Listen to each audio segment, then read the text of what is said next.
তো 29/7/2025 আমাদের চোরাইবাড়ি থানাতে একটা কেস রেজিস্টার হয়, যার কেস নাম্বার 25/2025।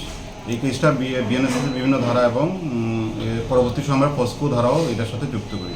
ঘটনা হলো, আমরা একটা সুনির্দিষ্ট অভিযোগের ভিত্তিতে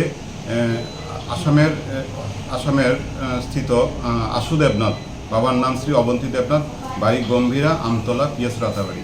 ওই ছেলেটা আমাদের চোরাইবাড়ি থানা এলাকা থেকে একটা নাবালিকা অপহরণের সাথে যুক্ত, এছাড়াও কিছু সাইবার সংক্রান্ত অপরাধের সাথেও জড়িত থাকার আমাদের কাছে অভিযোগ ছিল।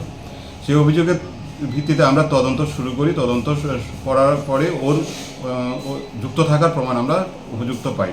কিন্তু এরপরে ওই ছেলেটা ওই আসামের ওই যে নিজস্ব বাড়ি থেকেও পালিয়ে যায় এবং আমরা এরপরে জানতে পারি যে সে ব্যাঙ্গালোর গেছে। ব্যাঙ্গালোরও আমরা বিভিন্নভাবে বিভিন্ন থানার সাথে যোগাযোগ করি যে ওকে আটক করার জন্য, তারপরেও ওইখানে সম্ভব করা হয়নি।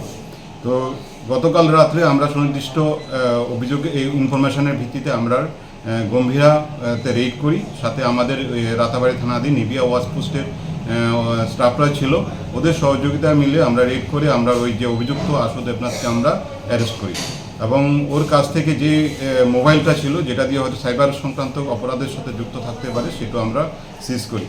তো আজকে ওকে আমরা মাননীয় আদালতে প্রেরণ করব উপযুক্ত বিচার ব্যবস্থার জন্য।